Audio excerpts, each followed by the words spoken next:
Bonjour, je me présente, Marie Labouré, Annecy Environnement. Je suis là aujourd'hui pour vous faire un retour d'expérience sur les écoutes chiroptérologiques en nacelle d'éoliennes. Pour vous présenter un peu d'où viennent ces données, on est un bureau d'études en environnement qui est fondé depuis 2004. On est une soixantaine de salariés. On est surtout représentatif, on va dire, du grand centre-ouest de la France. Et on travaille majoritairement sur des études d'impact et des suivis de parcs éoliens qui nous permettent d'acquérir les données qu'on va vous présenter aujourd'hui. Donc, concernant le matériel et méthode des données qu'on vous présente, c'est des enregistreurs automatiques d'ultrasons qui sont placés en nacelle d'éolienne. Le dispositif s'appelle le BATMODES Plus ou BATMODES 2 Plus de Bioacoustique Technologie. Il s'agit de la mise en place, comme vous le voyez ici, directement sous la nacelle d'un micro et d'un testeur de micro, ainsi qu'un boîtier qui comprend notre ordinateur et notre BATbox. Et la dernière image vous montre la localisation des micros vus d'en bas sur une éolienne. Sur ces micros, on a une calibration annuelle, une recalibration annuelle de tous les micros. Ils sont testés journalièrement.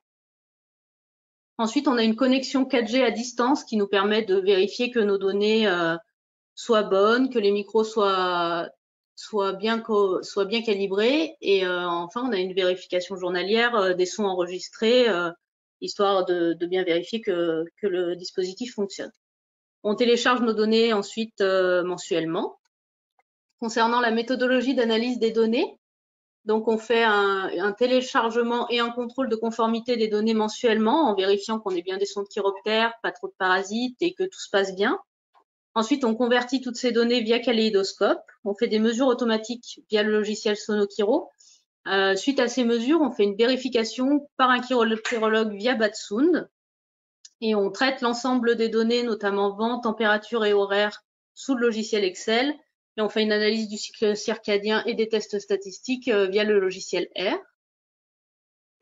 Pour vous décrire un peu le jeu de données, on a des données issues d'enregistrements en nacelle qui sont sur la Nouvelle-Aquitaine, le Centre-Val de Loire, le Pays de la Loire, l'Auvergne-Rhône-Alpes. Ces microphones sont à des hauteurs variant entre 80 mètres et 110 mètres. Et les années de suivi concernées sont 2018, 2019 et 2020. Ça représente environ 18 sites étudiés, avec des enregistrements d'avril à octobre. Les enregistrements démarrent 1 heure avant le coucher du soleil et s'arrêtent 1 heure après le lever du soleil. Ça représente au total plus de 48 000 contacts de chiroptères, avec 317 000 données météorologiques nocturnes et 358 nids d'inventaire. Bien sûr, comme toute étude, on a quelques limites. On a la présence de parasites et la fiabilité d'identification sur nos sons. Pour essayer de réduire cette limite, on fait des vérifications poussées par un chiroptérologue via BATsound. On a la localisation des études. Donc, c'est vrai qu'on est assez représentatif du centre-ouest de la France. Et on ne peut pas forcément extrapoler ces données à d'autres aires biogéographiques qui auraient des paysages différents. Et enfin, on a un printemps qui est sous-représenté car les inventaires commencent souvent au mois de mai, voire plus tard. Certes, on a un jeu de données important, mais ça ne nous permet pas de tirer des conclusions sur cette période printanière, donc ce qu'on ne fera pas dans cette étude, car la limite nous apparaît trop grande. Alors, concernant les premiers résultats qu'on a sur ces écoutes en nacelle, on a ici la proportion des espèces enregistrées. On observe une forte proportion de pipistrelles et de noctules. À savoir que la pipistrelle d'Ocul est très bien représentée dans les écoutes en nacelle, ainsi que la noctule de Lessler. Ensuite, on retrouve quelques contacts de sérotine commune qui est assez peu représentée à cette altitude-là. Quelques contacts de pipistrelle de Natusus et les autres espèces sont plus anecdotiques. Alors, on a la grande noctule qui est assez rare, le Vesper de Savie également, et puis les oreillards, barbastelles et murins correspondent plus à des espèces qui ont sûrement suivi la structure verticale du mât de mesure que évoluer en hauteur globalement sur les inventaires. Donc, si on regarde un peu plus la répartition spécifique mensuelle, on observe que le nombre de contacts d'espèces enregistrées par mois augmente progressivement de mai à septembre, avec des maxima en septembre, avec plus de 14 000 contacts. On observe aussi qu'en juillet et août, on a des fortes proportions de noctules, de Lessler et communes, comparativement aux autres mois, et qu'elles sont supérieures aux pipistrelles sur ces mois-là. Et ensuite, en octobre, on observe une redescente du nombre de contacts. certainement lié à des températures plus froides et à un manque de ressources alimentaires, en tout cas une ressource alimentaire qui diminue à cette période-là. Si on regarde cette répartition d'un point de vue journalier, donc ici on a de représenter le nombre de contacts par nuit d'enregistrement. On observe qu'il y a une forte variation d'une nuit à l'autre avec des pics et des creux. On a vraiment un graphique en dents de scie, donc qui nous montre qu'il est difficile de comprendre les variations journalières des espèces. On observe tout de même que progressivement l'activité augmente du printemps à l'automne, avec des maxima atteints fin octobre avec plus de 1300 contacts par nuit. Ce graphique nous montre aussi l'intérêt d'enregistrer dès le mois d'avril et la potentielle nécessité d'enregistrer un peu plus tard, notamment sur le mois de novembre, car on voit qu'on a encore des fortes activités fin octobre et que le mois de novembre pourrait commencer à montrer une diminution et en tout cas on a peu de données sur cette période-là, donc il est difficile d'en faire un retour. Donc si on regarde les variables influençant l'activité des chauves-souris, dans un premier temps la variable du vent. Donc le graphique que vous voyez ici illustre les occurrences des données de vent nocturne, donc enregistrées en nacelle d'éolienne, en orange, et en bleu vous avez la répartition ici des contacts de chiroptères. Donc globalement on observe que l'activité chiroptérologique est répartie de 0 mètres seconde à 13 mètres seconde. 13 mètres seconde, ça correspond à peu près à 47 km/h, pour vous donner une idée du vent. Et on observe aussi une sélection des contacts de chauve-souris pour les vitesses de vent les plus faibles. Donc on a fait quelques tests statistiques là-dessus et on observe que cette concentration d'activité est significative entre 0 et 5,5 mètres secondes. Dans un second temps, on a regardé la variable température, qui représente également les occurrences de température nocturne en nacelle d'éolienne en orange et en bleu les occurrences de contacts de chiroptères. Donc cette fois-ci, on observe aussi une sélection des chauves-souris pour des températures allant de 15 à 27 degrés, qui est significative. Et on note aussi la présence de contacts de chiroptères à 0 degré dans le cadre de ces inventaires. Donc ensuite, on s'est intéressé au cycle circadien. Donc sur le graphique que vous voyez ici, la ligne bleue d'en bas vous représente le coucher du soleil. La seconde ligne bleue vous représente le lever du soleil. Donc c'est des courbes qui représentent les horaires. Et au milieu, vous avez la nuit, en fait, du début de nuit à la fin de nuit. À savoir que chaque point jaune représente un contact de chiroptère et que les densités de points représentent un agrégat de contacts. Donc sur ce graphique-là, on observe une concentration des contacts durant les premières heures de la nuit de mai à juillet, donc ce secteur-là, et de fin septembre à octobre. Ces périodes correspondent aussi aux périodes souvent un peu plus fraîches avec un peu moins de ressources alimentaires et une concentration par conséquent en début de nuit aux heures les plus favorables. Ensuite, on a une répartition des contacts tout au long de la nuit de fin juillet à septembre que vous observez ici. Donc on a vraiment une activité qui s'étend tout au long de la nuit, parfois avec des activités marquées en milieu fin de nuit. Et ensuite, on a donc globalement, on a fait des tests statistiques sur ce sujet. Ce qui ressort, c'est que les 5 premières heures de la nuit, en tout cas les 5 premières heures après le coucher du soleil, concentrent significativement l'activité.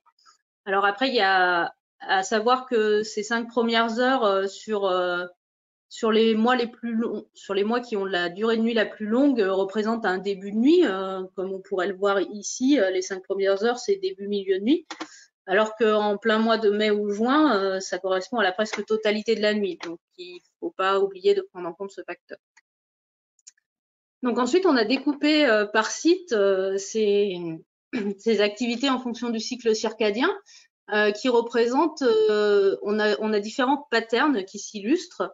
Donc à savoir, quand on a des patterns qui se dessinent avec une activité concentrée en début de nuit et puis assez peu d'activité au final autour de ces gros points de chaleur. Ces sites peuvent potentiellement être des sites à côté d'une colonie qui part en début de nuit et qui part chasser a priori beaucoup plus loin. On n'a pas spécialement de retour au gîte non plus, donc c'est un des patterns qu'on a eu. Ensuite, on a des patterns de début de nuit étendus, donc avec une activité en début de nuit qui s'étend au cours de la nuit.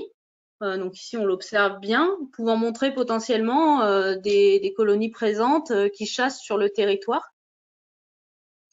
Ensuite, on a un troisième pattern que vous voyez ici qui représente une activité en début de nuit, mais aussi en milieu de nuit, avec parfois des chauves-souris qui arrivent vraiment en milieu de nuit sur les sites, donc qui pourraient représenter potentiellement des territoires de chasse ou de déplacement avec des habitats favorables où les espèces pourraient circuler régulièrement, ou en tout cas chasser régulièrement, pas forcément très proche de leur gîte. Et enfin, on a des patterns de nuit entière, comme on voit ici. Et ces patterns de nuit entière montrent parfois aussi des points de chaleur juste avant le lever du soleil. Donc, ceci pourrait représenter à la fois des sorties de gîte, des territoires de chasse sur place et des retours au gîte au matin. Le nombre de contacts en fonction des espèces et du coucher du soleil, on observe deux choses. On observe que les pipistrelles affichent une forte activité en début de nuit, puis une baisse progressive, alors que les noctules affichent une forte activité en début de nuit et un second pic en fin de nuit qui pourrait expliquer aussi le pattern précédent. Donc, on s'est aussi posé la question de s'il existait des valeurs charnières. Je vous en ai un petit peu parlé avant. Sur une analyse multivariée, on se rend compte que la vitesse de vent influence significativement la température dans un premier temps, influence significativement l'activité, pardon, dans un premier temps, puis les températures dans un second temps et les 5 premières heures de la nuit dans un troisième temps. On a aussi regardé la comparaison de l'activité en man-mesure et en nacelle. Ça nous paraissait intéressant de savoir. Donc, on sait qu'on n'a pas de différence significative, en tout cas sur les box-plots que vous voyez ici, entre les résultats obtenus en man-mesure et ceux en nacelle, ce qui montre bien que les enregistrements en hauteur en amont de l'implantation des parcs ont un réel intérêt. On a aussi regardé la corrélation entre l'activité en nacelle et la mortalité des chiroptères au sol. Donc, on sait qu'on a une corrélation significative qui est positive. Donc, plus on a d'activité en nacelle, d'éoliennes, plus on a de mortalité retrouvée au sol. Donc, qui montre bien l'intérêt de mettre en place des arrêts programmés au niveau de l'activité pour préserver les chiroptères. J'en arrive à la conclusion. Donc, lors de cette présentation, on se rend compte qu'on a une influence négative du vent sur l'activité des chiroptères, une influence positive de la température, et une influence négative du temps écoulé après le coucher du soleil, qu'il existe des variables charnières, des valeurs charnières en tout cas sur ces variables sur l'activité chiroptérologique.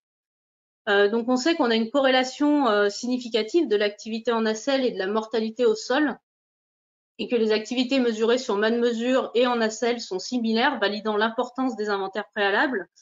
Donc, on sait la nécessité aujourd'hui de mettre en place des arrêts programmés des éoliennes sur la base de l'activité chiroptérologique enregistrée en hauteur, y compris en amont des implantations de parcs avec les man-mesures, mais aussi lors des suivis dans les nacelles pour essayer d'éviter les collisions entre les chiroptères et les éoliennes.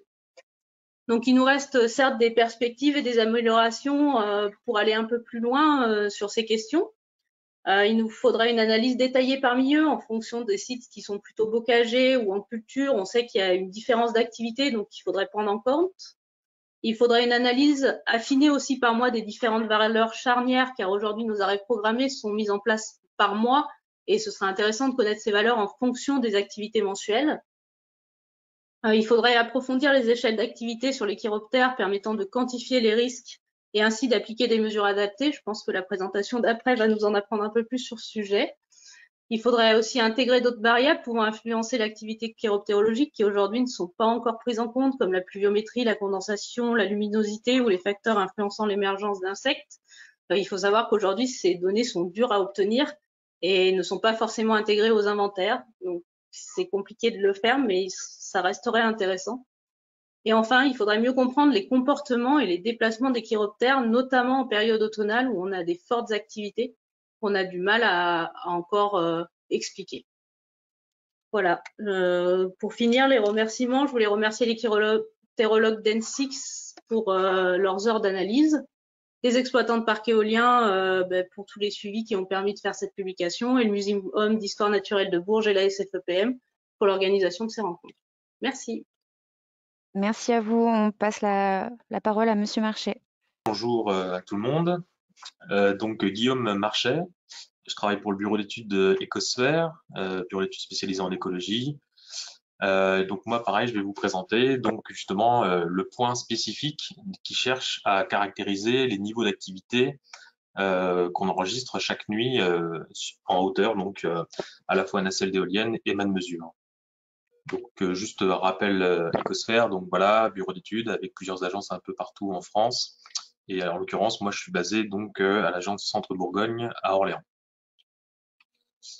Donc, on a établi donc sur la base de ce qui a été fait préalablement au sol par donc Alexandre Accard avec Tikiro et ensuite repris par l'équipe donc Vigikiro, l'idée d'utiliser donc la méthode des quantiles pour faire des référentiels d'activité en compilant tout ce qu'on pouvait nous réaliser comme suivi en altitude, en hauteur, man mesure, nacelle d'éolienne, depuis donc qu'on a démarré en 2011. Donc voilà, vous avez des chiffres ici entre les hauteurs, en termes de nombre de suivis annuels, on va dire, qui ont des durées de 6 à 9 mois en moyenne. Donc une cinquantaine pour les man mesures, 70 pour les suivis nacelles. Et ce qui nous intéresse donc comme unité élémentaire de comptage de l'activité, c'est les contacts par nuit. Donc contact, vous savez tous, selon la définition, d'une durée maximale de 5 secondes. Pour chaque espèce ou groupe d'espèces, donc dans des tableurs avec les métadonnées associées, hauteur, département, type de milieu, quel appareil, quel modèle d'éolienne. Donc voilà une première carte qui représente donc l'implantation, enfin où sont situés les suivis. Donc man mesure, c'est les carrés et les ronds, ce sont les nacelles. Donc avec une majeure partie plutôt dans le nord de la France. Et quand on a démarré, donc on a fait un premier grand découpage de la France en 4 grandes régions, assez basiquement avec des quarts nord-ouest, nord-est, sud-est, sud-ouest que vous avez là. Et donc suite à ce qui a été fait récemment donc par l'équipe Vigiro et puis même on se penchait dessus, c'est l'idée, c'est prochainement d'évoluer vers un découpage qui prend plus en compte les aires biogéographiques que vous avez donc là, entre l'Atlantique d'un côté à l'ouest, le continental notamment, et peut-être en sous-découpant avec Atlantique Nord, Atlantique Sud, et ainsi de suite. Donc, pour donc la mise à jour 2020, on va prendre ça en compte. Et donc, les référentiels, parce que en fait, ce sont des référentiels qui sont en fait des déclinaisons par au moins 4 paramètres, critères. Donc, la zone géographique, vous l'avez compris, le type du milieu, voilà, ouvert, en plaine agricole, fermé, limite forestier, voire forestier. Quelle est la hauteur du micro? C'est plutôt autour de 40-50 mètres, ou si c'est 90 mètres, c'est pas pareil. La période de l'année, donc printemps, été, automne. Donc ce que je vais vous montrer le tableau là, c'est donc des nombres de nuits d'enregistrement qu'on a compilé à juillet l'année dernière, avec donc le printemps, avril, mai, l'estivage, juin, juillet, et le transit automnal d'août à novembre. Et donc voilà ce que ça donne pour chaque type avec ce découpage là. Et donc on a recensé donc le nombre de données nuits d'enregistrement pour chaque cas en déclinant le plus finement possible. Et la dernière colonne à droite, donc c'est la synthèse pour l'année entière qui regroupe les 3 périodes de l'année. Donc ça c'est pour les man mesures d'abord, puis ensuite les nacelles qui viennent en dessous, parce que le tableau est un peu grand, donc j'ai dû découper en 2 diapos. Et accessoirement, on a aussi fait des micros en canopée. C'est un peu secondaire pour l'instant, donc je développerai pas là. Et donc, vous voyez qu'il y a des cellules qui sont mises en vert. Et donc, ça veut dire, en gros, l'idée, c'est est-ce qu'on a suffisamment de données statistiquement pour qu'on puisse informer le découpage des classes avec la méthode des quantiles. Et donc, j'en arrive là, c'est-à-dire que en gros, on est parti comme premier postulat qu'on ne proposera pas de référentiel si on n'a pas plus de 200 nuits, 200 résultats de contact par nuit pour au moins 3 sites différents dans un cas de référentiel décliné. Pourquoi? Parce que donc du coup, c'est pour apporter un minimum de robustesse, de stabilité, donc des seuils pour le découpage des classes jusqu'à 75%, qui est le seuil où vraiment on a à voir qu'il y a quelque chose qui se passe vraiment différent par rapport à tout ce qu'il y a comme résultat avant. Donc, on a fait différentes classes que j'ai détaillées ici avec donc les seuils de 25%, 50%, 75% et 90%. Pour l'altitude, parce qu'on n'a pas autant évidemment de données contact par rapport au sol. Et simplement, quoi. Il y a beaucoup plus 10 fois plus, voire plus encore de contact au sol. Donc du coup, on a gardé ces seuils-là et pas le 98% qui est très instable avec le fait qu'on a très peu de contact. Mais donc, au moins, à retenir que si on dépasse le quanti 75%, c'est que empiriquement, c'est déjà une notion de rareté de l'événement qui est intéressante. Voilà, donc vous l'avez là sous forme un peu plus de présentation courbe. Simplement, voilà, on a une courbe qui fait que à partir de 75 et 90 surtout, on passe à des extrêmes intéressants et rares. Donc voilà un exemple de résultat de la valeur de chacun de ces seuils pour les différentes espèces. Donc là, c'est pour les mêmes mesures à une hauteur supérieure à 60 mètres dans le grand quart nord-est de la France en milieu ouvert et globalisé sur l'année. Et donc vous avez voilà pour chaque espèce ou groupe d'espèces les différentes valeurs et le cumul de contacts qu'on a pour arriver à déterminer ces seuils. Évidemment, un des principaux, c'est donc toute espèce confondue qu'on retient assez facilement. Et donc, typiquement, voilà ce que ça veut dire, c'est que si on a plus de 15 contacts par nuit, on est sur quelque chose qui est vraiment intéressant et qui n'arrive pas souvent. Donc, activité très forte. J'ai l'équivalent pour donc les nacelles, pareil. Donc, cette fois-ci, voilà, pour toutes espèces, on est plutôt sur une vingtaine de contacts où ça commence à devenir intéressant. Donc on voit que entre les mêmes mesures et les nacelles, il y a quand même une légère nuance, une légère différence. On n'a pas exactement les mêmes valeurs. Alors ça peut s'expliquer. Il y a des petites choses, donc il y a des hauteurs tout d'abord. Donc entre 60 mètres et 100 mètres, c'est pas exactement la même activité.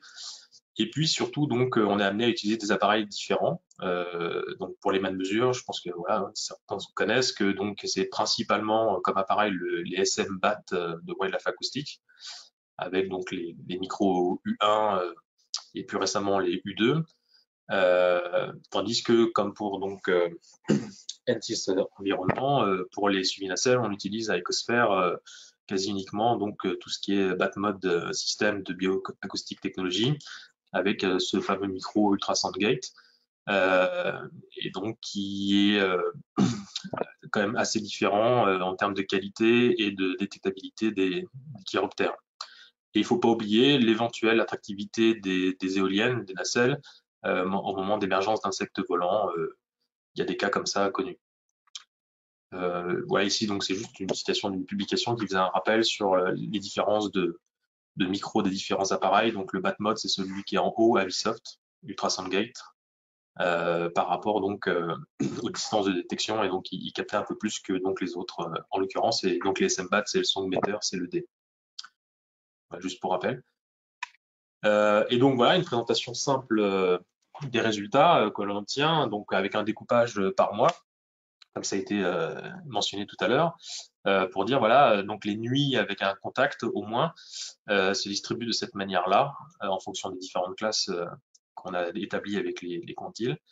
Et donc on voit typiquement que on a eu plus de nuits avec des niveaux élevés d'activité à partir de juillet, un petit peu moins en août dans ce cas-là. C'est un exemple, hein, c'est juste un suivi ici, hein, c'est pas une compilation de X suivis.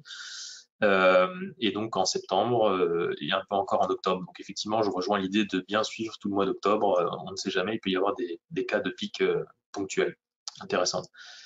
Et la même chose donc par espèce cette fois-ci pour voir quelles sont les espèces qui reviennent le plus. Et donc voilà, entre la pipistrelle commune, les noctules ou plus globalement les sérotules. Après, donc, on peut faire des présentations un peu plus détaillées, voilà, par nuit, ou alors avec des boîtes à moustaches sur un ensemble de compilations de résultats, évidemment.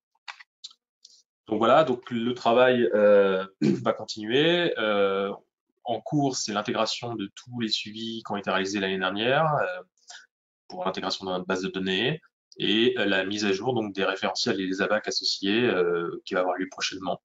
Et l'objectif, c'est donc de mettre tout ça dans une brochure de présentation et de publier ça à la fin de l'année. Voilà, j'en ai terminé. Ok, merci Monsieur Marchais. Donc Christian Arthur, là je vais reprendre la main pour essayer de synthétiser les questions sur les deux présentations. Deux questions extrêmement précises et très courtes pour Madame Labouret. La première, c'était sur le lieu de localisation de positionnement des sondes de température dans vos mesures? Alors, concernant les sondes de température, elles sont en nacelle éolienne localisées en général sur la nacelle, donc à quelques mètres à peine de nos micros. D'accord, merci.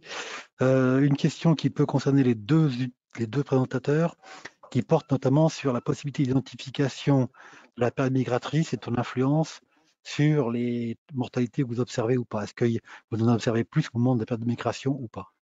Donc, à vous qui répond, Madame Labouré, Monsieur Marchais, à vous de voir. Je peux commencer et Monsieur Marchais enchaîner.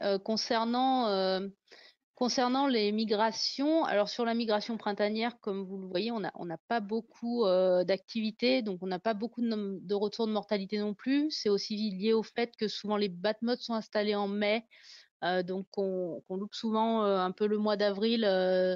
Donc ça peut être un biais là-dessus. Après, en période automnale, oui, on a souvent plus de mortalité en période automnale. On a aussi beaucoup plus d'activités sur ces périodes-là. Après, à savoir si c'est des chiroptères locaux qui se déplacent, si c'est des cas de swarming, choses comme ça. Aujourd'hui, ces comportements-là, on a du mal à les cerner. On sait simplement qu'effectivement, en période automnale, on a beaucoup d'activités et donc forcément plus de mortalité. Ok. Alors, une question qui est revenue plusieurs fois et qui concerne les deux études, ce problème de la stabilité ou de la variabilité interannuelle des comportements que vous avez observés. Est-ce que c'est le cas? Est-ce que c'est fort? Est-ce que c'est pas fort?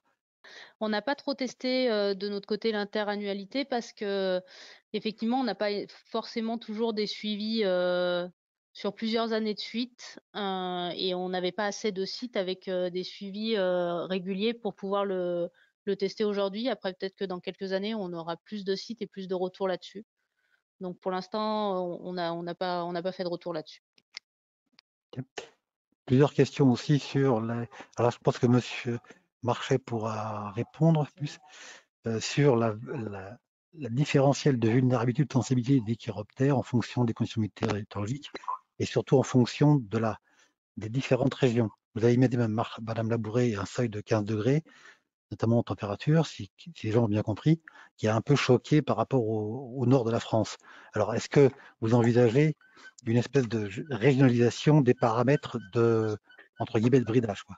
Concernant ces résultats, effectivement, c'est un peu au cas par cas et c'est surtout que, effectivement, on est représentatif du grand centre-ouest de la France.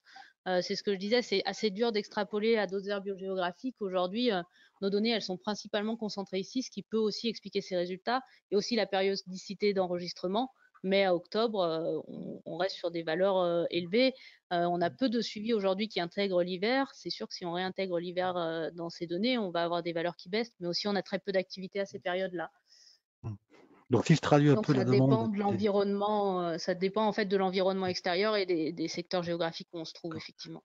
donc, si je traduis un peu les demandes de tout le monde, est-ce qu'aujourd'hui, vous êtes en capacité de produire un référentiel régionalisé de système de bridage des éoliennes ou pas? Ou est-ce que vous pensez que vous êtes assez en capacité ou pas de faire ça? Aujourd'hui, non. Produire un référentiel qui soit applicable partout, nous, c'est pas ce qu'on souhaite faire. Nous, on travaille toujours au cas par cas, hein, parce que pour vous donner une idée, dans les sites que vous avez vus, il y en a qui présentent 600 contacts de chauve-souris et d'autres qui vont en présenter 6 000, 10 000. Donc, il y a vraiment une nécessité de faire des inventaires localisés et de regarder au cas par cas, d'où l'intérêt, effectivement, de mettre des mesures et des nacelles d'éoliennes. Je pense que c'est très important d'avoir des Ouais, résultats qui soient adaptés au site. ouais, Mhm. si je peux du coup Oui, ajouter un oui, élément, parce que mon son a été coupé, juste donc de dire que là on parle pas de référentiel mais d'algorithme générique pour une région donnée selon un type de milieu ou une période donnée. Donc ça c'est un peu un sujet qui vient ensuite et qui est pas le cœur du sujet là. Là encore par rapport à la variation interannuelle, l'avantage donc des référentiels d'activité, c'est que ça permet de donner des niveaux par classe et donc de tamponner un peu les résultats précis et détaillés par contact par nuit. Donc ça a cet avantage-là, en gros, c'est de savoir en gros si on a toujours une activité forte à très forte en août-septembre pendant le pic de migratoire notamment, comme ça a été dit, systématiquement ou pas. Et donc ça francise un peu, si je peux utiliser ce jargon, les résultats et leur interprétation plutôt que de donner des chiffres que voilà, il faut s'approprier. Ça permet de donc interpréter plus facilement les éléments. Et donc ça prend en compte en partie, mais pas uniquement. Et donc quelquefois, on a bien sûr une variance assez importante entre 2 années pour des raisons multiples. Alors, beaucoup de questions, et malheureusement, ce sera la dernière synthèse de questions, qui ont porté sur l'affinage de vos préconisations en fonction des espèces. Que là, vous avez présenté des valeurs un peu globales, toutes espèces confondues. Et là, beaucoup de gens attirent votre attention sur le fait que selon les espèces, vous n'avez pas forcément les mêmes finesses ou les mêmes réactions. Et le cas de la grappe noctule est revenu plusieurs fois, cité comme étant une espèce type justement de cet affinage, de ce besoin d'affinage spécifique. Alors, donc les référentiels d'activité proposent donc des valeurs pour chaque espèce, groupe d'espèces qu'on rencontre assez régulièrement. Donc, on peut affiner en fonction de ça, de savoir si c'est des niveaux d'activité forts ou pas pour tel groupe d'espèces comme les noctules, par exemple, ou la noctule commune, si on veut insister sur une espèce particulière. Les cas de grandes noctules, ça reste encore très occasionnel. 1, 2, 3 contacts sur 8 mois de suivi. Et donc, on sait qu'elle émet très très loin. Donc, à quelle hauteur exactement elle est passée, c'est pas facile de le savoir. Si je peux me permettre, les questions portent plus sur comment on peut affiner vos études pour en dégager des préconisations de mise en place de mesures en tenant compte à la fois des régions et à la fois des espèces présentes. Vous voyez, la question est vraiment plus sur l'applicabilité dans la gestion conservatoire des espèces, in fine, quoi. Oui, bah ça c'est un travail qui est à faire à partir de tous les résultats qu'on a pu compiler dernièrement, mais qui n'est pas encore fait. C'est le futur, quoi. Ok. Merci à tous pour vos interventions et questions. Donc, on va maintenant enchaîner avec le deuxième bloc sur l'éolien. Bonjour à tous, je suis Charlotte Römer et donc pendant les rencontres de Bourges, je vais avoir plusieurs étiquettes. Et là, ce matin, j'ai l'étiquette SFEPN du groupe de travail éolien. Donc, je vais vous parler d'un petit projet que j'avais commencé en 2019 et sur lequel j'ai continué à travailler quand j'avais un peu de temps libre. À l'époque, au groupe de travail éolien, on se demandait en fait quelle était la situation de la régulation des éoliennes en France. On voulait faire un bilan en fait pour savoir si la méthode la séquence CERC était bien appliquée ou s'il y avait des points de vigilance à avoir et des actions à mener pour rétablir la situation. Donc ça, c'est la situation actuelle. J'ai mis à jour les données hier pour être sûr que c'était bien à jour. Donc on a plus de 8000 éoliennes en France, donc onshore. Je ne parlerai pas de l'offshore parce que c'est une situation un peu différente, enfin, un peu particulière. La région qui a le plus d'éoliennes en France, c'est les Hauts-de-France avec 1900 éoliennes, suivi de près par le Grand Est avec 1600 éoliennes. Ensuite, on divise le nombre d'éoliennes par 2, on arrive en Occitanie. Et finalement, si on regarde en bas du tableau, on est en Corse avec 6 éoliennes. Donc ce qu'on sait, c'est qu'il y a des cadavres qui sont récoltés chaque année en France sous les éoliennes. On ne sait pas vraiment combien parce qu'il n'y a aucune synthèse qui existe à l'heure actuelle. Et pourtant, les populations de certaines espèces déclinent dramatiquement. On sait aussi que pour réduire la mortalité éolienne des chiroptères, une régulation est parfois mise en place, c'est-à-dire qu'on va brider l'activité des éoliennes en fonction de la météo, comme l'a montré Madame Labouré tout à l'heure. Et donc, on va arrêter l'activité des éoliennes quand l'activité des chauves-souris est optimale. Et ensuite, on sait que c'est au service CPE d'Edréal de vérifier si la régulation des éoliennes est efficace. Donc, on s'est posé plusieurs questions pour évaluer l'état des lieux de la régulation. Première question, combien d'éoliennes ont été construites avant le classement ICPE? Pourquoi cette question? C'est parce qu'à partir de 2011, classement ICPE des éoliennes, les suivis de mortalité sont devenus obligatoires. Par contre, comme l'a rappelé Étienne Ouvrard, il y a un principe d'intériorité. Donc en fait, la loi devrait être appliquée aussi aux éoliennes construites avant 2011. Deuxième question, très simple. A priori, combien d'éoliennes sont régulées par région?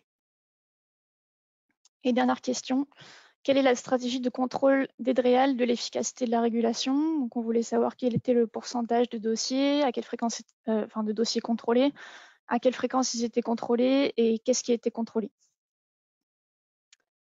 Donc, ce que j'ai fait, c'est que en 2019, j'ai utilisé les saisines en ligne sur les sites d'Edréal pour contacter les 13 DREAL françaises de métropole Et j'ai fait 1 ou 2 relances si j'avais pas de réponse, et après j'ai abandonné.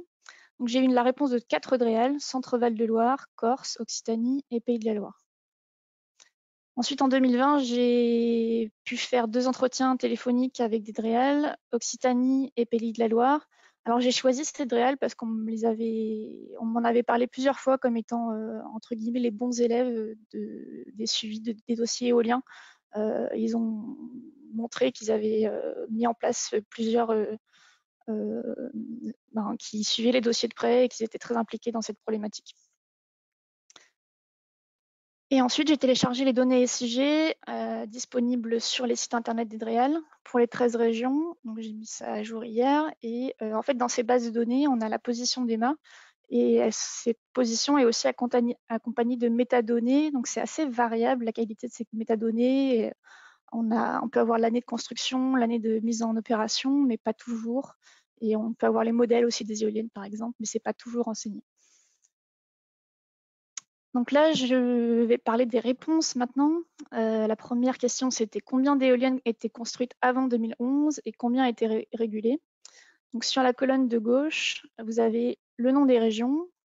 La colonne qui vient après, c'est le nombre d'éoliennes construites avant 2011. Et la dernière colonne, c'est le pourcentage qui sont régulées. Donc j'ai eu une réponse certaine pour seulement 2 DREAL, donc c'est Centre-Val de Loire et Corse. On sait qu'avant 2011, aucune éolienne n'était régulée. Et je suppose, mais je peux me tromper, que en fait, dans aucune région, ces 1868 éoliennes ne sont régulées. Deuxième question, cette fois c'est la même chose, mais combien d'éoliennes sont construites après 2011 et combien sont régulées? Donc là, on a à peu près le même nombre d'éoliennes qui ont été construites après 2011. Et là, j'ai eu des réponses un peu plus précises. Enfin, je les ai affichées ici, mais ça s'applique parfois au tableau d'avant. Donc pour Centre-Val de Loire, la réponse c'était nos outils actuels ne nous permettent pas d'avoir ce reporting.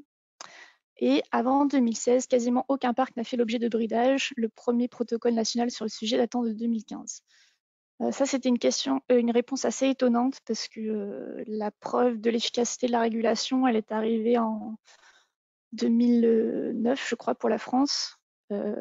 Et donc, je suis un peu étonnée de voir qu'on cite le protocole de 2015 pour justifier cette stratégie. Ensuite, pour l'Occitanie, la réponse qu'on m'a donnée, c'est l'information ne peut être retrouvée au sein des arrêtés préfectoraux initiaux ou complémentaires auxquels vous pouvez accéder sur le site internet de la DREAL. Donc ça veut dire que pour savoir combien d'éoliennes sont régulées, je dois télécharger et éplucher les 362 arrêtés préfectoraux. Et ensuite, pour le Pays de la Loire, la réponse c'était aussi il n'existe pas de base de données spécifique. Voilà. Oui, vous voyez qu'il y a aussi des points d'interrogation sur le nombre d'éoliennes construites après 2011 sur plusieurs DREAL. C'est parce qu'en fait, ces données ne sont pas renseignées, donc il n'y a pas de colonne date qui est renseignée.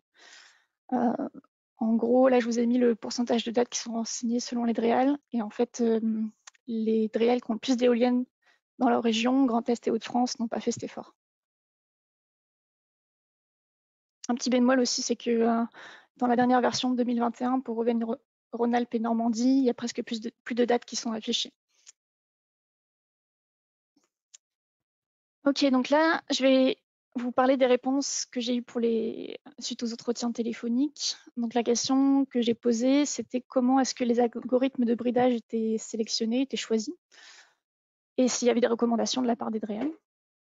Donc ce que les 2 DREAL m'ont répondu, c'est que c'était les exploitants accompagnés de leur bureau d'études qui proposaient cet algorithme, mais que les DREAL n'acceptaient pas la proposition sous un certain seuil minimum de vent et de température. Et ensuite, il n'y a pas de préconisation de la part des DREAL sur un type de bridage en particulier. Donc, à ma connaissance, c'est toujours des seuils simples qui sont appliqués, c'est-à-dire que, comme l'a montré Madame Labouré, on regarde un peu comment se répartit l'activité en fonction du vent et de la température, et ensuite on définit un seuil en dessous duquel on va épargner un pourcentage de l'activité des chauves-souris. Et je ne crois pas qu'il y ait de modèles complexes du type Probat, du projet Renebat, donc c'est un projet allemand, qui soit appliqué en France aujourd'hui, mais je me trompe peut-être.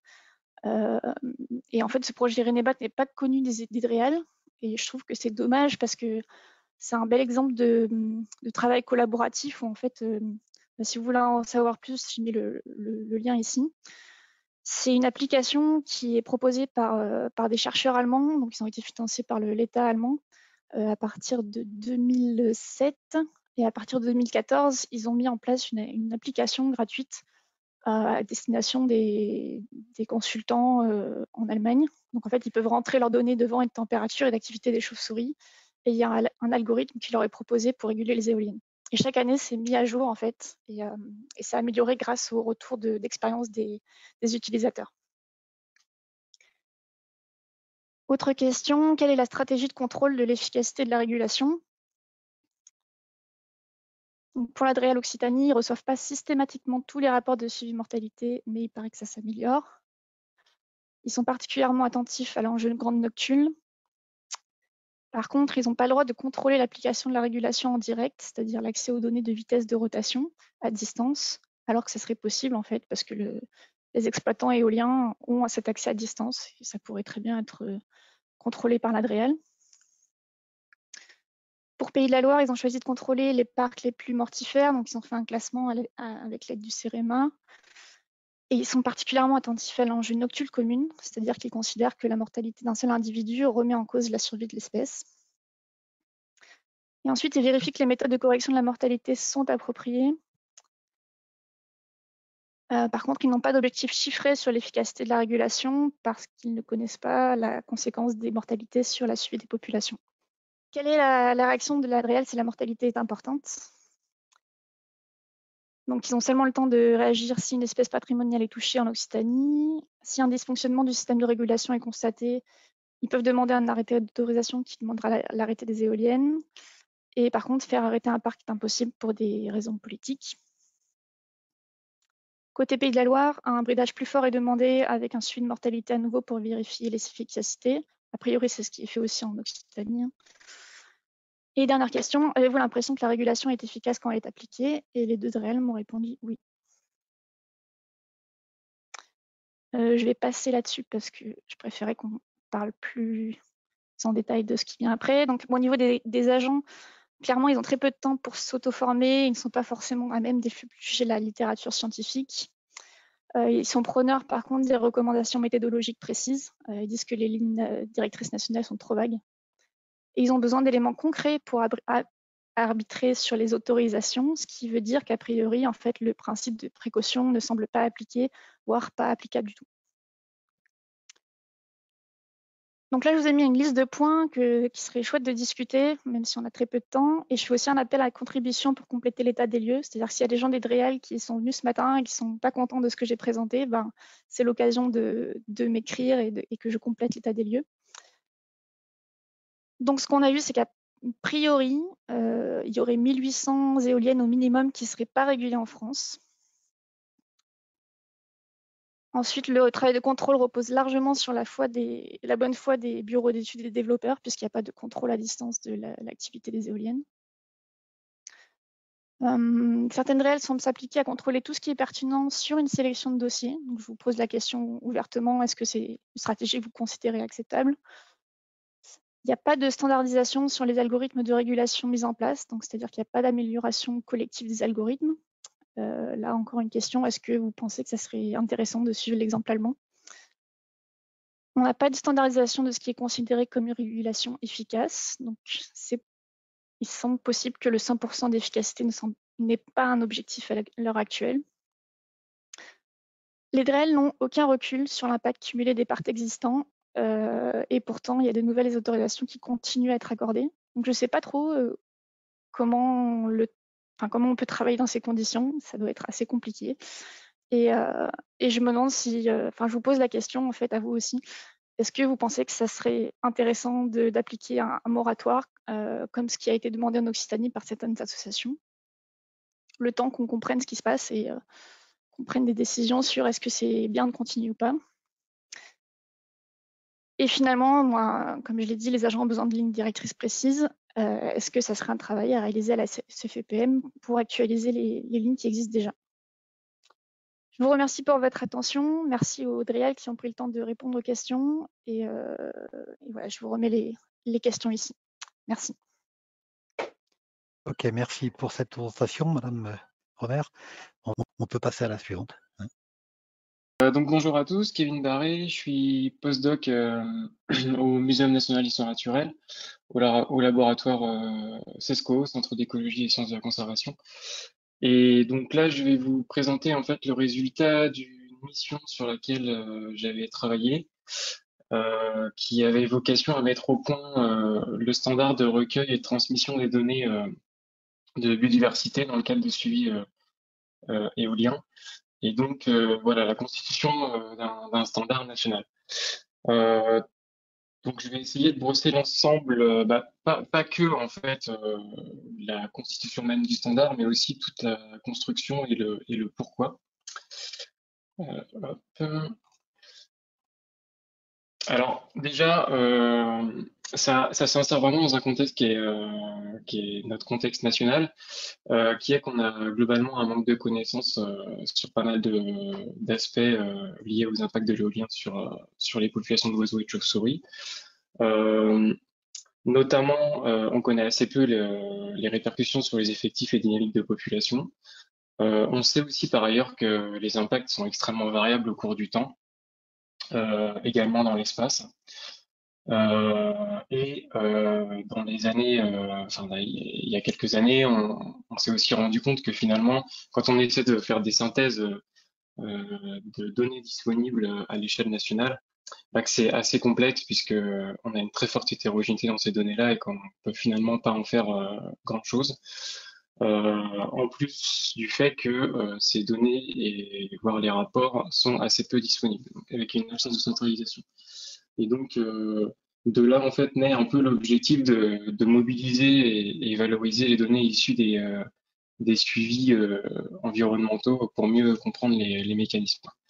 Et donc, en fait, on a une évolution réglementaire qui est la loi pour la reconquête de la biodiversité du 8 août 2016 et qui, par différents articles du Code de l'environnement, implique en fait désormais une communication au public des documents constitutifs des études d'impact, ainsi qu'une contribution des maîtres d'ouvrage à l'inventaire du patrimoine naturel, notamment par le versement des données brutes du biodiversité.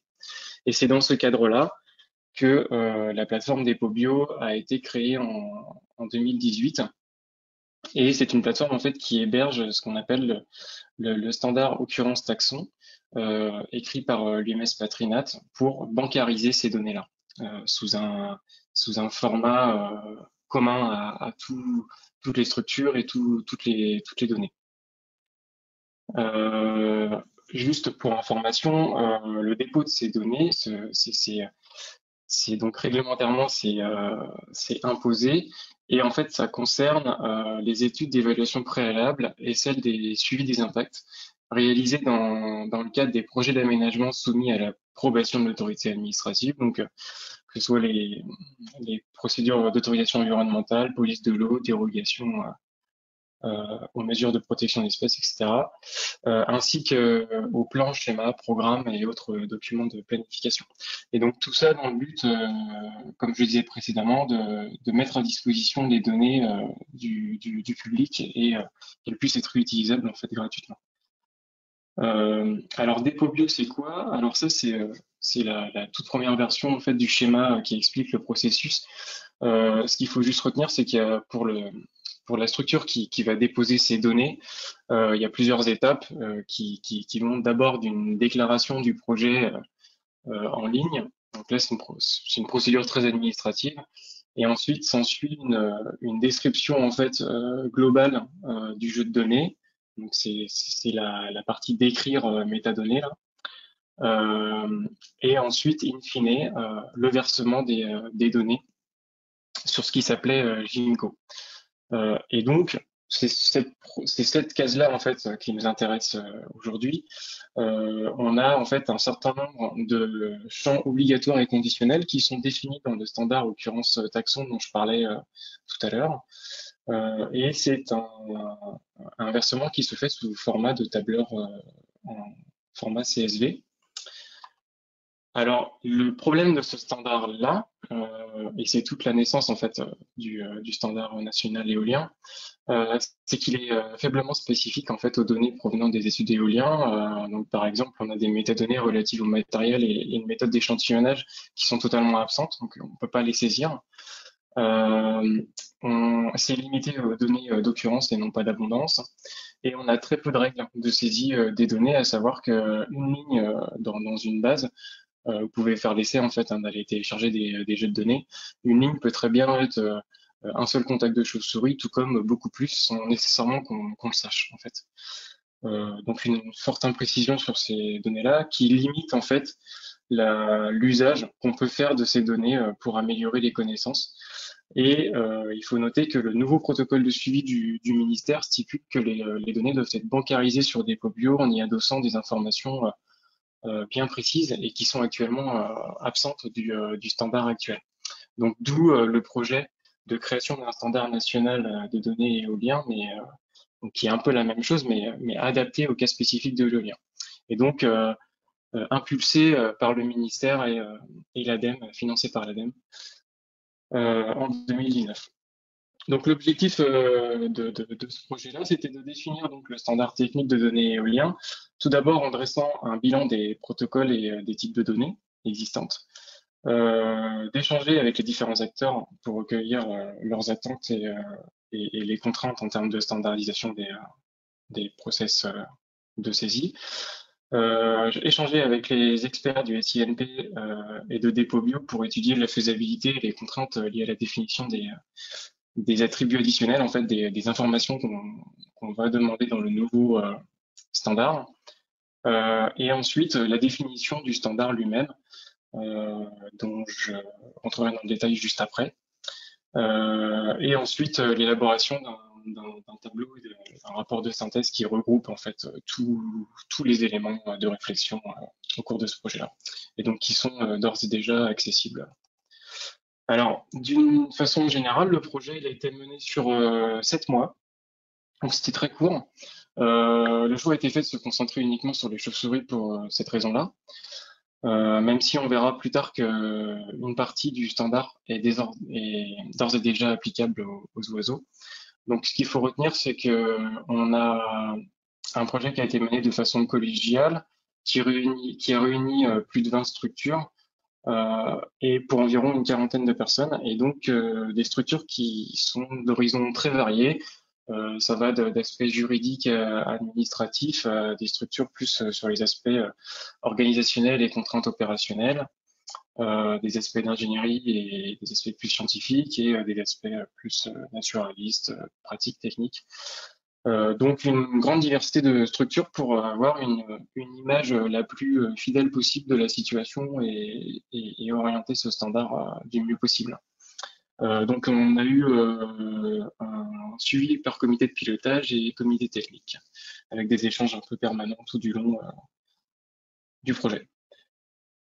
Alors le principe général de ce standard, c'est en fait de prendre l'ancien standard, occurrence taxon, et d'y ajouter des informations spécifiques au cas de l'éolien.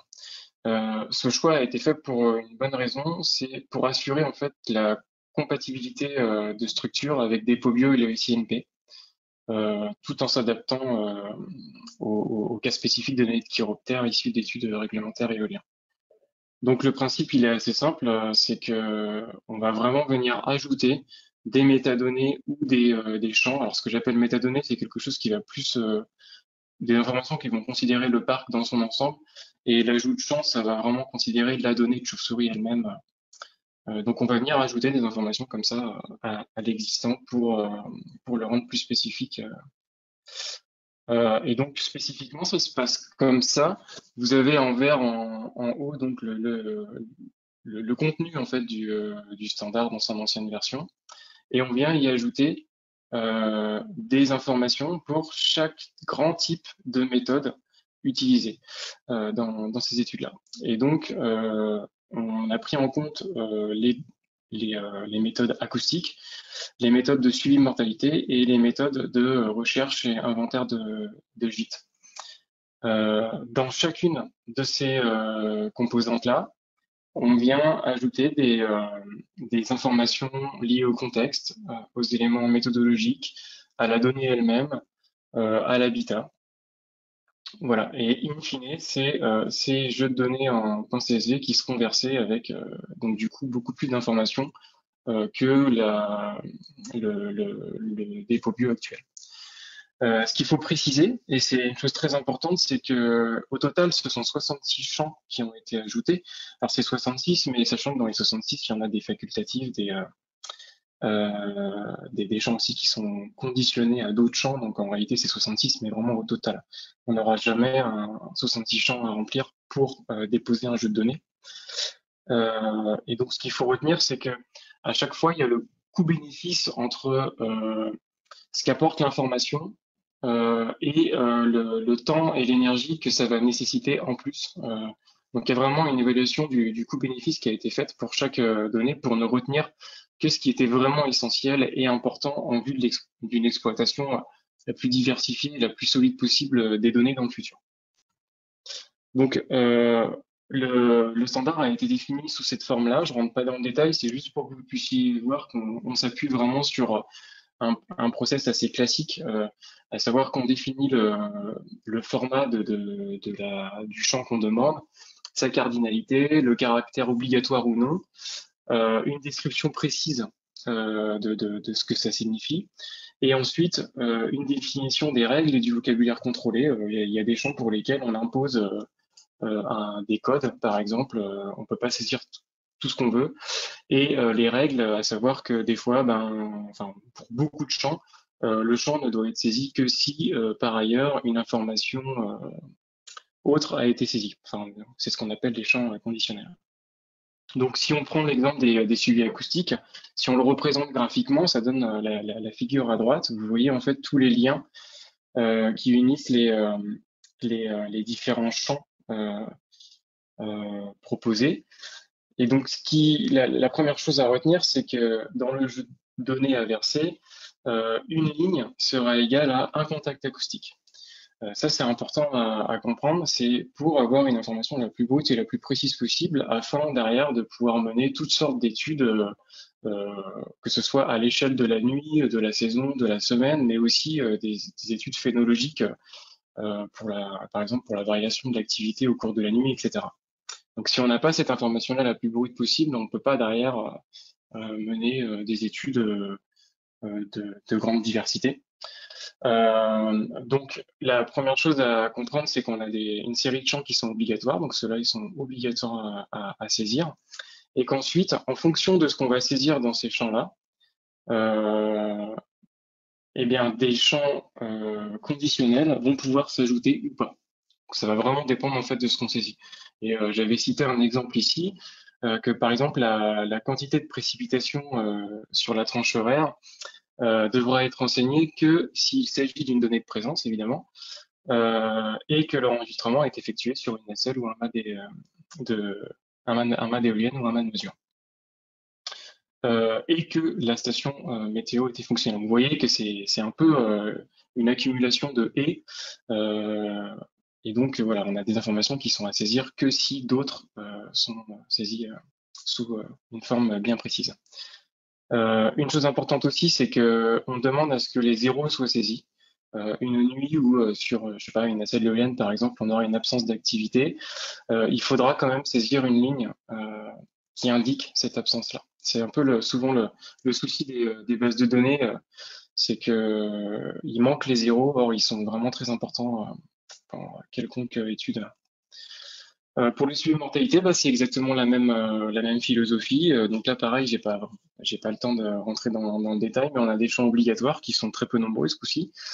Et en fonction de ce qu'on va saisir en entrée, par exemple dans le type de données, qu'il s'agisse d'une donnée de cadavre ou une donnée d'évaluation de l'efficacité du chercheur, etc. Et ben on va avoir des informations à saisir en conséquence, qu'on appelle les champs conditionnels. Voilà, bon là je rentre pas trop dans le détail, je peux peut-être citer. Donc là pareil, on demande à ce que les zéros soient suivis. Ce que je constate là, dans les jeux de données qui sont actuellement versés sur Depobio, c'est qu'on n'a jamais quasiment les prospections négatives. Et ça, c'est un problème quand on veut modéliser derrière. Voilà.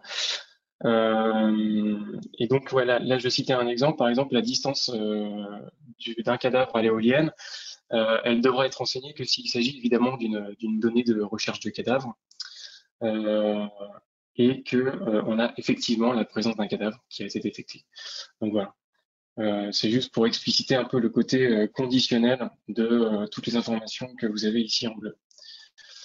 Pour les prospections de gîtes, ben, c'est la même chose, avec beaucoup moins d'informations. C'est sûr que on s'est posé la question d'intégrer ou pas ces types de données-là. C'est vrai qu'on a un peu toujours le triptyque dans les études d'impact, voire de suivi acoustique, mortalité et gîte. Donc ça nous paraissait essentiel quand même que les données de gîte apparaissent, mais c'est vrai qu'on n'est pas allé très très loin. C'est des informations assez basiques qui sont à saisir. Et notamment, là encore, les données de prospection négatives seront à saisir, chose qu'on retrouve assez peu en fin de compte dans les rapports actuels. C'est vrai que souvent on dit ben, des prospections de gîtes ont été faites dans la commune d'à côté, et puis finalement on ne sait pas trop où ni comment, et on ne sait pas qui était négatif ou pas. Voilà. Concrètement, ce à quoi pourrait ressembler un masque de saisie tenant compte de tout ce que je vous ai présenté avant, si on prend l'exemple des suivis de mortalité, bah, concrètement un tableau pourra ressembler à ça, à savoir que là vous voyez que on a différents types de données dans ce tableau-là, des données vraiment de recherche de cadavres, donc ce qu'on appelle les mortalités là, des données de persistance de cadavres, des données d'efficacité d'observateurs. Et vous voyez qu'en fonction de ce qu'on saisit en entrée comme type de données, eh ben, on découle en fait des champs à saisir bien particuliers qui sont parfois valables que pour un type de données. Donc, par exemple, l'heure de début de la recherche sera valable que pour les données de recherche de cadavres et pas pour les tests de persistance et d'effets d'observateurs. Voilà, je ne rentre pas plus en détail. Là, ce qu'il faut retenir, c'est que tous les cadavres utilisés ou tous les leurres utilisés pour les tests d'efficacité ou de persistance cadavre seront à saisir. Voilà, pour que derrière puisse être construit de manière homogène et standardisée l'estimation et la correction du nombre de cadavres. Donc, ce que permettra ce standard technique, une fois qu'il sera mis en place, c'est une compilation à l'échelle nationale de toutes les données, une compilation de données très hétérogènes, mais via une description homogène qui permette derrière d'en faire quelque chose concrètement. Une exploitation de ces données pour améliorer les connaissances sur les impacts, notamment les déterminants climatiques, paysagers, etc. Étudier les conséquences en termes d'utilisation du paysage, des dynamiques de population, etc., les conséquences des éoliennes. Et ce, sur des échelles très variées, donc comme je disais tout à l'heure, que ce soit intra-nuit, à l'échelle de la nuit, des semaines, mois, années, la saisonnalité, le cycle biologique, etc. Ça permettra aussi un suivi continu des impacts à l'échelle nationale. Ça facilitera certainement des travails de synthèse régulières et exhaustives. Pourquoi pas annuels ou moins, enfin à voir. Et ensuite, in fine, en extraire des solutions opérationnelles pour améliorer les pratiques. Je pense notamment au choix d'implantation des éoliennes, au bridage, etc. Et donc, l'état actuel du projet, donc le standard est fini depuis 2019. On est en train d'intégrer toutes les remarques qu'on a reçues des uns et des autres sur la dernière version. Et donc maintenant, dans les semaines qui viennent, le standard mortalité va être implémenté par l'UMS Patrinat. Et ensuite, s'en suivra un test de l'outil de saisie dès sa finalisation, donc dans le courant de l'année. Donc là, pour ça, je vais revenir spécifiquement vers les structures qui m'avaient fait part de leur intérêt pour ce test-là, donc prochainement. Voilà, donc je remercie l'ensemble des personnes qui ont contribué de manière formelle ou informelle à ces réflexions-là. Je ne peux pas tous les citer. Alors, j'avais aussi prévu de faire un retour d'expérience en 2-3 minutes d'une formation qu'on a faite en réel Pays de la Loire. C'est une formation qu'on a réalisée en fin 2019 avec Benjamin Memlafont et Yannick Becher. Donc, je souhaitais vous faire un petit retour d'expérience. En fait, au départ, c'est une sollicitation de l'Adréal pour une formation d'une journée, donc qui a eu lieu le 15 novembre 2019, avec un cahier des charges qui a été défini à l'avance en fonction des attentes de l'Adréal, un cahier des charges qui est assez précis, on le verra juste après. C'est une sollicitation qui fait suite à la création de la doctrine régionale. Donc voilà, enfin, ça vient vraiment à la suite. Je pense qu'avec cette doctrine-là, ils ont un peu pris conscience de tous les enjeux, peut-être toutes leurs limites de leur côté. Donc ça a un peu fait la naissance de cette formation-là. On a fait une réponse commune entre organismes académiques, donc ici le MNHN, une asso locale animant le PNA, donc qui était la LPO Anjou, et un bureau d'études Exen. La formation a eu lieu auprès d'environ 23 agents d'horizons assez diversifiés. On avait soit des inspecteurs ICPE, des membres de l'ADREAL, Mission Énergie-Climat, la DDT, enfin en tout cas l'ensemble des parties prenantes de l'instruction des dossiers. Et c'est une journée qui a eu lieu en 2 temps, la théorie le matin et des études de cas l'après-midi. Je rentre pas trop dans le détail, mais vous avez ici la répartition un peu en fonction enfin pour les 3 intervenants de tout ce qu'on a balayé comme aspect. Je ne peux pas rentrer dans le détail, mais la partie théorique du matin, on a vraiment parlé d'un peu tout, quoi, que ça va à la fois les thématiques de repowering, de perte d'habitat, de mortalité, des déterminants spatio-temporels connus, etc. Un doux mélange en fait d'aspects à la fois de littérature scientifique et à la fois de retour d'expérience pratique de terrain. Voilà, donc énormément de choses à noter aussi. Quelque chose d'intéressant, c'est que la matinée a vraiment été attaquée sous l'angle aussi du contexte régional, avec une présentation vraiment des, euh, des espèces vraiment en Pays de la Loire et des enjeux connus en Pays de la Loire spécifiquement. Donc vraiment une formation adaptée au cas spécifique de la région quand même. Et puis l'après-midi, des études de cas où là, en fait, l'Adréal nous a proposé des dossiers sur lesquels travailler.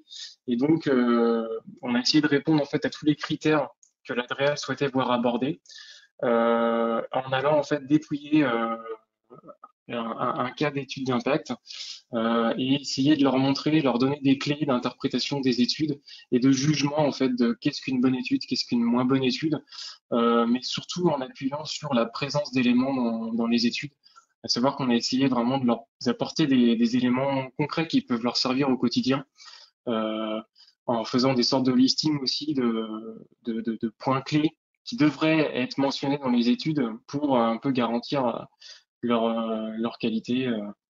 Bon voilà, enfin, je peux vraiment pas détailler, on pourra en reparler si vous voulez posteriori. Et puis également une étude de cas d'un suivi. Donc vraiment comme ça, on balayait un peu une étude d'impact et le cas d'un suivi. Pour le coup, on balayait une étude d'impact particulièrement mauvaise, donc ce qui a apporté beaucoup de discussions, c'était assez intéressant. Du coup, ils ont eu un bon exemple de ce qui était pas bien à faire. Et puis le suivi de mortalité, lui, pour le coup, était un exemple un peu mieux. Voilà.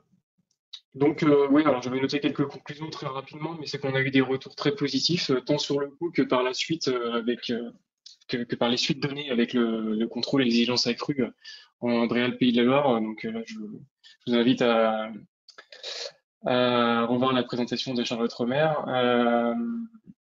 Globalement, ce qui ressort, c'est qu'il y a un énorme manque d'effectifs, hein, avec des agents qui sont souvent démunis sur les outils d'analyse des rapports et souvent loin d'être familiers en fait des méthodes de suivi, des enjeux même généraux et d'écologie autour de ces taxons et de cette thématique-là. L'étude d'impact qu'on a dépouillée, en fait, c'est un projet qui venait d'être accepté et on avait en face de nous des gens qui l'ont accepté. Et du coup, c'est vrai qu'ils ont ils n'étaient pas très très fiers de voir notre critique. Je pense qu'ils étaient loin de se douter que ce rapport-là était particulièrement mauvais et c'est un rapport qui est passé très facilement. La formation, elle a montré que l'analyse d'un rapport nécessite du temps et ça, c'est en totale contradiction en fait avec le nombre de rapports par semaine que chaque inspecteur doit évaluer. Donc ça pose vraiment la question des moyens donnés à l'autorité environnementale et des possibilités de réorganisation du process d'évaluation, peut-être en s'appuyant sur des groupes de travail d'agents de réal plus spécialisés, donc des réorganisations en interne peut-être. Et enfin, une nécessité de réitérer la démarche dans d'autres régions. C'était déjà programmé en Nouvelle-Aquitaine sous l'impulsion de Maxime Lechman, mais ça a été annulé à cause de la crise sanitaire. Voilà. Donc j'espère que ça donnera des idées à d'autres régions. Plusieurs petites questions sur dépôt bio, justement. Oui. Les gens posaient questions si les données étaient déposées en dépôt bio, je crois qu'ils ont la réponse. Par contre, les questions portent sur l'accessibilité des données déposées dans dépôt bio. Est-ce que quelqu'un peut répondre à ça? Ouais, alors en fait, là, les données, toutes données versées dans dépôt bio est publique. Et notamment, vous avez déjà, la plateforme existe déjà, hein, c'est sur la plateforme Nature France. Et donc là, on peut déjà télécharger en fait tous les jeux de données qui sont déposés au quotidien. Là, j'avais fait une synthèse il y a à peine 6 mois. Il y avait déjà environ 800 jeux de données éoliens euh, de déposer. Donc les données sont complètement ouvertes et c'est un peu le sens de ce qu'impose la loi. Mmh. Alors, une petite précision, moi je peux prendre ma casquette de CSRPN, hein. On commence maintenant, nous, à lier les avis favorables uniquement à la condition que le certificat dépôt bio ait été déposé. Bon, en l'état tel qu'il est, mais en tout cas, nous, on demande au CSRPN maintenant à ce que ce soit vraiment respecté parce que c'est effectivement un élément important pour nous. Il y avait des questions sur les données négatives, est-ce qu'elles sont prises en compte? Vous y avez répondu. Il y a quand même deux petites questions qui sont intéressantes, qui posent des questions de philosophie. Une notamment qui est intéressante. C'est quoi une mortalité importante dans... Là, je m'adresse aussi bien aux 4 intervenants précédents, hein, n'importe qui peut répondre. Qu'est-ce qui, d'après vous, est considéré comme une mortalité importante? Bon. Je peux répondre. Aujourd'hui, Oui, alors pour attendez, un certain nombre qui d'espèces, répond? Parce qu'il y a c'est ou Madame Labouré, ou Monsieur Marchais, ou Madame Romer. moi, Donc, moi, je veux bien essayer une réponse très rapide, Kevin Barré. donc c'est Kevin Barré, voilà. Pour un certain nombre d'espèces, on ne sait pas, parce qu'on a des connaissances encore trop lacunaires. Par contre, au regard des tendances de population d'un certain nombre d'autres espèces, je pense notamment à la noctule commune, les déclins sont tellement alarmants qu'on sait que, en fait, chaque cadavre au sol va être vraiment un cadavre de trop et beaucoup trop. Donc, pour les espèces en déclin, la question ne se pose même pas, en fait. Chaque cadavre au sol est un cadavre de trop et devrait être à tout prix évité. Un cadavre de noctule commune au sol devrait être accompagné d'une révision des stratégies de bridage. Voilà. Après, se pose la question des espèces qui sont en augmentation, les pipistrelles, etc. Enfin, en augmentation ou des déclins plus faibles ou stables, où là, on n'a encore pas suffisamment d'éléments scientifiques pour dire, bah, un individu prélevé correspond à, enfin, quel impact ça a concrètement sur la dynamique de population. Mais on a Ok. quand même des certitudes sur des espèces de haut vol en déclin, quoi. Alors, des questions qui vont s'adresser à Madame Labouré, notamment, une question très précise là. Où se situaient dans quel type de milieu se situaient les éoliennes que vous avez étudiées? On veut réécrire votre micro, non? Madame Labouré. Ok. Situer les éoliennes qu'on a étudiées, globalement, c'est assez diversifié parce qu'on a des éoliennes en culture dans le jeu de données et on a des éoliennes en secteur bocager et on doit avoir une ou deux rares éoliennes en milieu forestier. D'accord. Des questions plus générales sur est-ce qu'il existe aujourd'hui un protocole de suivi de la mortalité, donc de l'efficacité de la régulation? Oui, donc si je peux répondre, l'idée là dans les protocoles, c'est de Présentez-vous à chaque fois. Guillaume Marchais, Ecosphère. D'accord, merci. Ouais, pour la vérification, l'idée c'est quand même de respecter le premier protocole de la première année pour la comparaison la plus fidèle possible pour pas qu'il y ait d'autres biais méthodologiques sur les résultats. Donc en gros, globalement, l'idée c'est de répéter ce qui a déjà été fait la première année si ça a été bien fait en respectant donc le protocole national 2018 pour qu'on n'ait pas trop de biais méthodologiques. Il y a suffisamment de biais persistance, efficacité, observateur et les surfaces prospectables. Donc voilà, il faut limiter les autres biais. Pour répondre juste sur les cas spécifiques sur les quantités de cadavres qui posent problème par rapport aux populations, y a de la complication sur les noctules, notamment vient du fait que, bah, évidemment, on l'a vu, c'est en période de migration qui est apparemment la période la plus critique, et on ne sait pas trop d'où ils viennent forcément ces individus. Est-ce qu'ils viennent donc de France, de telle région, ou voire des pays plus vers l'Allemagne, Pays-Bas, et donc ça complique encore plus les évaluations d'impact sur les éventuelles populations. Donc après, voilà, il y a des prises de décision par précaution sur lesquelles il faut faire des choix. Et donc, tout ce qui est évaluation des populations à l'échelle nationale peuvent aider. Les listes rouges, que ce soit nationales et européennes, dans ce sens-là. Voilà. Après, il y aura toujours la possibilité d'avoir un accident, malheureusement, ça peut arriver. Mais donc, il faut faire un reporting maintenant de plus en plus par rapport à ces sujets-là et éventuellement renforcer les bridages ponctuellement. Ouais. Je crois que j'ai à peu près fait le tour. J'espère ne pas avoir. Ah si, oui, si, il y a des petites remarques justement sur les référentiels régionaux ENCO. Il y a notamment des gens qui vous indiquent que, notamment en milieu méditerranéen, les espèces sont actives a priori toute l'année, y compris en hiver, etc. Donc, or, très souvent, les suivis partent d'avril à octobre-novembre. Est-ce qu'il est envisagé de partir, de couvrir un cycle annuel ou pas? Oui, Guillaume Marchais, Ecosphère. Les deux. Ouais. Donc, ouais. En Méditerranée, donc nous on intervient assez peu, mais les cas échéants sur les suivis de mesure et autres, évidemment on démarre le plus tôt possible, donc dès février par exemple, pour anticiper. Tout l'hiver complet, on ne l'a pas fait encore. Je crois que c'est à peu près tout. On a fait grosso modo, j'espère ne pas avoir oublié de questions ou de trucs. Donc je repasse rapidement. Oui, si une question quand même sur les problèmes de régulation. Est-ce que c'est une bonne idée, ou c'est une suggestion du moins qui est faite, de lier le niveau de régulation en se basant sur le ratio entre le nombre de cadavres et la vitesse de rotation des rotors? Est-ce que pour vous, c'est une bonne idée de baser la régulation sur un ratio mortalité vitesse rotor? Guillaume Marchais, Ecosphère. Mhm. La rotation des pales, donc elle est mesurée en permanence et donc elle varie avec la force du vent évidemment. Et donc souvent elle s'est capée pour des raisons en situation dramatique. Donc c'est 25 mètres secondes, je crois, le maximum. Et les rotations, donc en fait, ce qui se passe, c'est que souvent on est sur une faible rotation, 2-3 tours par minute, puis hop, ça passe à 8-9 selon les modèles de machine, et ensuite ça augmente par exemple à 15 tours par minute. Et après, il y a une espèce de, comme ça, rotation de croisière, si je puis dire. Donc, elle est quasiment un peu la même, quoi. Globalement, il y a des variations, mais globalement, c'est la même. Et donc, ce qu'on ne sait pas trop, c'est si il y a eu des publications dans ce sens-là, la moment de risque et d'accidentogène, c'est justement où elle tourne un tout petit peu et hop, elle passe et elle tourne rapidement.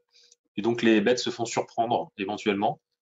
Certaines études nord-américaines ont évoqué ce sujet-là, avec l'effet rafale qui peut générer ça, plutôt que parce qu'on l'a vu globalement, les chauves-souris volent par des vents faibles, inférieurs à 5,5 mètres par seconde si j'ai bien retenu, et donc du coup, ça c'est des vitesses de vent moyennes sur 10 minutes. Donc au cours de 10 minutes, on peut avoir des effets ascensionnels et donc qui créent des situations de risque. Et c'est ça qu'on maîtrise pas bien et ce qui est sur certaines études fait avec de la vidéo thermique par exemple pour étudier ça.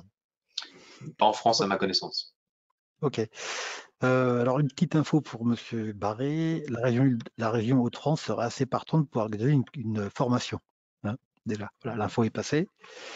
Merci à tous. On va arrêter là pour cette deuxième session. Je vous remercie les 4 participants, en tout cas, pour vos présentations, trucs. Et puis l'ensemble des gens qui ont bien réagi, même si au départ c'était parti un peu calme. Vous avez posé pas mal de questions. Donc un grand merci à la fois aux intervenants et à toutes les personnes qui étaient à l'écoute.